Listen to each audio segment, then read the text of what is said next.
Hola, ¿qué tal? Bienvenidos a esta quinta unidad de la asignatura de Teorías del Pensamiento y Lenguaje. En ella vamos a ver algunas de las etapas y procesos importantes para que se desarrolle el lenguaje en niños y en vida adulta. Bienvenidos. Como ustedes pueden ver en plataforma, los resultados esperados de esta unidad es que podamos describir los procesos involucrados en las etapas del desarrollo del lenguaje y que señalemos los factores fisiológicos, sociales y psicológicos que influyen o afectan la adquisición y el desarrollo del lenguaje.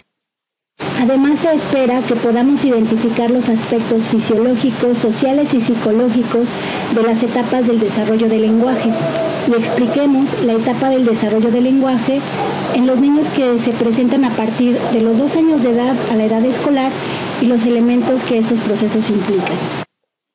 Bien, creo que antes de iniciar la descripción de las etapas en las que se desarrolla el lenguaje, es importante hacer un alto y entender o compartirnos a qué nos referimos cuando decimos lenguaje.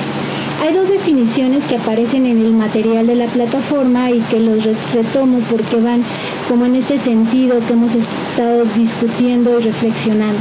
El primero de ellos dice que el lenguaje es el uso arbitrario de los sonidos con referentes aceptados que se pueden disponer en secuencias para comunicar diferentes significados. Detrás, durante la adquisición del lenguaje hay un consenso social. Este consenso nos permite compartir en grupo una serie de sentimientos, pensamientos, gestos, emociones y entender que esos significados son compartidos y reproducidos por ese grupo. El segundo concepto que retomo es más vygotskiano.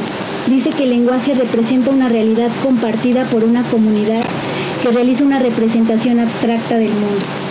Para Vygotsky, el pensamiento empieza fuera del cerebro.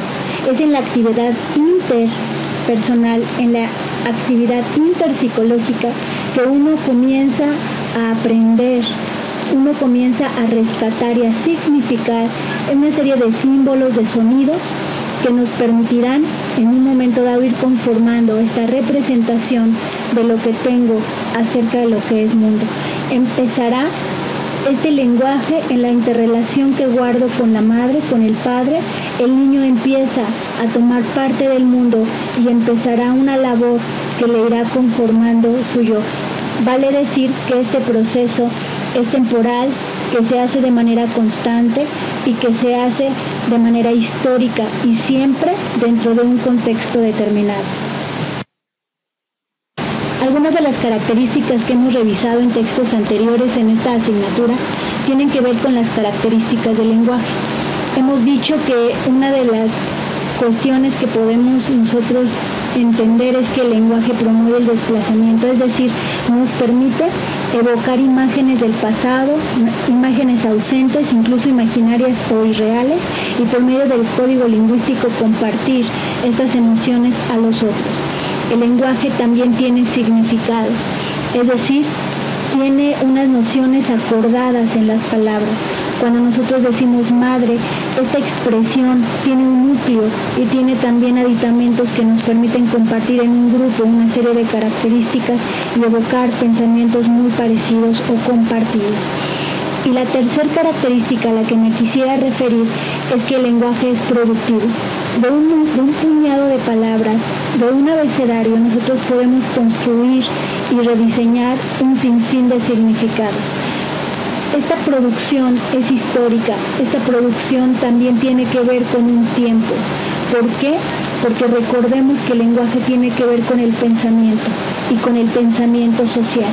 Y cuando el pensamiento social está conformado precisamente por cuestiones históricas, por cuestiones cambiantes, así también el lenguaje tiene que evolucionar y tiene que dar pauta a nuevas emociones, a nuevos pensamientos, nuevas representaciones en la forma de ver y aprender el mundo.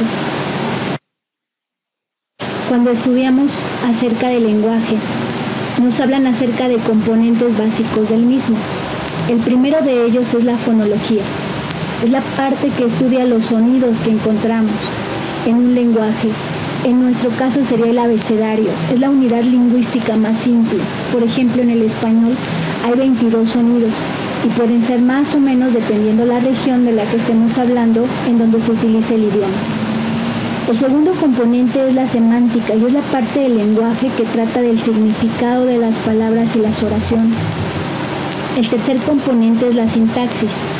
Es esta parte que nos enseña las reglas por las cuales los fonemas se combinan en morfemas, frases y oraciones. Y el cuarto componente es la pragmática, es el uso práctico del lenguaje, es la parte que estudia cómo nos comunicamos con otros en diferentes contextos sociales. La revisión de los componentes básicos del lenguaje es útil cuando nosotros tratamos de entender cuál es el proceso de la enseñanza y del aprendizaje de un lenguaje. Lo primero que debemos tener en cuenta es que esto es un proceso continuo, que también de pronto presenta discontinuidad por alguna situación, tanto de la persona como del contexto, pero que es constante, es decir, no hay una etapa en la que nosotros dejemos de aprender o de enseñar formas de comunicarnos. Vamos a ver aquí 4 momentos, al menos en los que el neonato hasta la vida adulta empieza este proceso de desarrollo del lenguaje. Lo que primero hacen los niños es que practican y dominan sonidos, fonemas. Posteriormente van esos sonidos a adquirir cierto significado, es decir, la parte semántica del lenguaje. Al mismo tiempo, el niño empezará a aprender una serie de reglas gramaticales con el uso de pronombres, con el uso de adjetivos, con el uso de sustantivos, etcétera, que le van a ir dando cuerpo para poder compartir sus pensamientos. Y junto con todo esto, los niños y adultos debemos aprender una innumerable serie de reglas y convenciones tácitas que rigen una conversación. Cuándo hablar, cuándo guardar silencio, las inflexiones, la entonación, es decir, la pragmática del lenguaje. Dentro de los objetivos de esta asignatura es importante revisar cómo se desarrolla el lenguaje, es decir, pasar revista a varias aportaciones teóricas que nos ayudan a comprender cómo se enseña y cómo se aprende el lenguaje. Este proceso complejo se aborda desde diferentes teorías. La primera que vamos a revisar es la teoría fisiológica. Para esta teoría, el lenguaje reside en el cerebro, es decir, tiene un soporte fisiológico y un control neuronal. ¿Cómo llegaron a esta conclusión? Resulta que estudiaron varios casos de afasias, es decir, de trastornos del lenguaje. Cuando una persona se golpeaba parte de su cerebro y tenía efectos en el lenguaje, en la forma que esta persona se comunicaba, entonces de manera inductiva empezaron a obtener este tipo de conocimiento. Llegaron, por ejemplo, a la conclusión de que en el hemisferio izquierdo se localizan una gran parte de las funciones lingüísticas, específicamente la que se encarga de la gramática, de la semántica, pero también la que se encarga de incrementar y de conservar el léxico. También llegaron a la conclusión de que en el hemisferio derecho se encuentran muchas de las funciones encargadas de la pragmática del lenguaje, es decir, de ese uso contextualizado de la lengua. Además, en el hemisferio derecho también se encuentra de manera importante el lenguaje emocional y la gesticulación. Es esta parte del cerebro que se moviliza para expresar molestia o entusiasmo. Además, en este hemisferio derecho se encuentra esta detonantes para la actuación discursiva y también tiene una fuerte participación de la sintaxis. Cabe mencionar que esta cuestión cerebral y su relación con el lenguaje no es tan segmentado, es decir, si yo tengo un problema por algún golpe en la cabeza en el hemisferio izquierdo y tengo una pérdida de léxico, significa que también hay pérdida en la semántica y en la pragmática. Solamente los estamos disasociando para cuestiones de estudio, pero en la vida cotidiana este lenguaje es un entramado y es un constructo complejo, constante y que se puede afectar en su totalidad o en una parte, dependiendo obviamente de estas conexiones cerebrales que comentamos. La psicología del desarrollo, ¿y qué dice acerca de este tema? Bien, suele dividirse en dos etapas. La primera de ellas va del nacimiento a los 2 primeros años de vida del infante, que implica la transición del neonato primero a los llantos, luego a los gruñidos, los balbuceos. Los estudios que dan cuenta de este periodo indican que una de las cosas que un menor aprende, obvio, en la interacción con sus padres, es 1. A tomar la palabra. El infante aprende a leer gestos y escuchar entonaciones que le indican cuándo comenzar a hablar y cuándo escuchar. Lo segundo que aprende es a gesticular. El gesto más importante para un niño es el uso de la mirada. Con esta mirada capta la atención de los adultos, pero también conduce a sus padres al objeto que él desea. Otra de las cosas que aprende el niño es la discriminación de los sonidos. Primero los empieza a repetir y por último va a producir esta serie de sonidos. Es característico en todo este proceso que antes de aprender las palabras, el niño comenzará a evidenciar que comprende más de lo que puede pronunciar. La segunda etapa da cuenta de lo que pasa en los niños después de su segundo año de vida, al momento en el que ingresan a la escuela. Cerca del tercer año de vida, el niño adquiere la competencia sintáctica, esto es, que ya utiliza un lenguaje donde están ciertas proposiciones, haciendo posible su comunicación con todas las personas y no solo con las de su núcleo familiar. A partir de los 4 años, los niños comienzan a utilizar elementos gramaticales de mayor peso, ya son capaces de incorporar pronombres personales.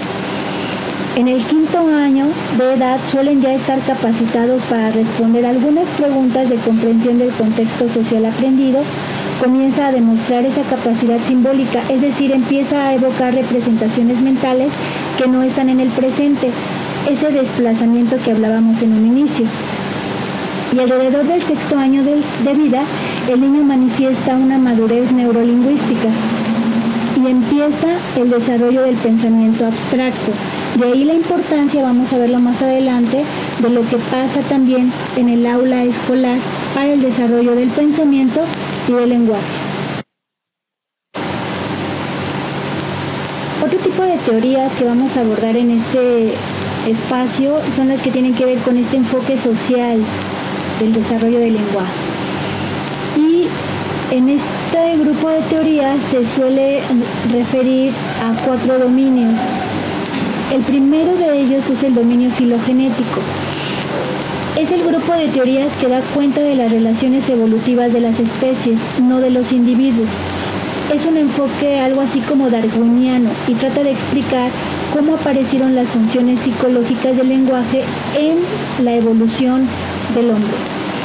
El segundo grupo de teorías es el denominado de dominio histórico-cultural, que estudia el uso de los signos en la historia del hombre. Estos signos son huellas, dicen ellos, de nuestra identidad.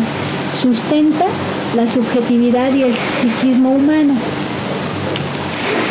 El tercer dominio es el dominio ontogenético. Es este tipo de teorías que aluden a los puntos de vista teóricos que entrelazan lo natural y lo cultural en el lenguaje. Es este punto de vista que dice que hay que retomar la herencia y el ambiente para entender el proceso de desarrollo del lenguaje. Y por último, el dominio microgenético. Es el grupo de teorías que hacen referencia a experimentos psicológicos que permiten saber procesos de aprendizaje y desarrollo muy acotados, porque obviamente hay condiciones y periodos muy controladas. Esta cuestión experimental de la psicología. Parte importante de las teorías de enfoque social en torno al desarrollo del lenguaje tienen que ver con Vygotsky. Por eso es importante para mí hacer un alto y hablar acerca de la ley genética del desarrollo cultural que propone este autor. Recordemos que para Vygotsky lo social es primigenio a lo individual. Primero es lo interpsicológico. Cuando una madre empieza a enseñar a hablar a su hijo, empieza a desarrollar en él el lenguaje, le empieza por medio de las palabras a hacer una representación del mundo. El niño, conforme va pasando el tiempo, él empieza a apropiarse acerca de esos significados, de ese lenguaje, y empieza entonces a ser ya no interpsicológico, sino empieza a ser intrapsicológico. Hay una interiorización de los signos. Es en esta interiorización, cuando yo hago mío, cuando yo me apropio los signos, es que se da esa transformación individual. Por ello, dice Vygotsky, las funciones superiores mentales siempre se dan con esta interiorización de signos, con este intercambio con los otros. Los signos adquieren una función comunicativa del sujeto, pero también apunta a este autor, los mismos signos conforman también la experiencia de interacción, es decir, son insumos, pero también son producto de una historia y de un tiempo. Otra de las cosas que hacen estos signos o estos símbolos es que permiten al sujeto comprender las normas y las regulaciones que necesitamos para entrar en sociedad, para transformar su ambiente interno, es decir, para formar su conciencia y su conciencia social. A partir de esta ley genética podemos entender por qué Vygotsky dice que el ser humano no solo se apropia de las palabras, sino de la experiencia histórica y social. ¿Se acuerdan? Principalmente de su madre. Dice, y son la base de su contexto cultural, y cuando las interioriza, las reproduce. Este proceso de apropiación, dice él, es la forma de acceder al conocimiento técnico-social que es elaborado por los diferentes grupos culturales. Si bien hemos bosquejado grosso modo cómo se da este desarrollo del lenguaje en relación con la familia, en relación con los padres, ahora es importante hablar un poco acerca del segundo espacio socializador de los niños, y esto es la escuela. ¿Qué pasa con el aula y ese desarrollo lingüístico? Hasta ahorita hemos visto que la familia para un infante forma esta posibilidad de desarrollo, esta posibilidad de representación del mundo. Pero cuando ese niño acude al aula, permite también la relación con otras personas. Y entonces se desata un proceso de enseñanza y aprendizaje, es decir, se posibilita este proceso socializador. Por tanto, se abren nuevas oportunidades para la adquisición de contenidos culturales que se logra gracias a la interacción con otras personas, donde el profesor toma una función sustantiva. Si nosotros recordamos lo que dice la psicología del desarrollo en torno a cómo llegan los niños al aula, podemos entender que el profesor debe ofrecer formas graduales que lo lleven a aumentar la complejidad de las estructuras lingüísticas, que permitan al niño acelerar su madurez sintáctica, ya que necesitará distinguir y emplear relaciones entre oraciones y nexos que cohesionan el discurso. Es en la escuela donde se debe poner énfasis en evidenciar causas, consecuencias, finalidades, empezar a desatar procesos para la comprensión lectora, sobre todo elementos para la crítica, elementos para el análisis, elementos para la apropiación, y que entonces este momento interpsicológico que hablábamos hace un momento, a un momento intrapsicológico, realmente permita una transformación de las estructuras mentales y le permitan al niño entonces desatar procesos superiores del pensamiento. Este párrafo que ven a continuación lo obtuve de una de las lecturas que se les recomendará para esta semana. Y dice, la adecuación a diversas situaciones comunicativas alejadas del entorno familiar propicia la ampliación del conocimiento del mundo y del contexto social, así como un nuevo manejo de la información y de otras reglas de socialización. Dice aquí, la escuela es el espacio en el cual se debe fomentar la capacidad que el niño tiene para pensar en su lengua y descubrir por sí mismo su funcionamiento, antes de imponerle corrección o la normatividad.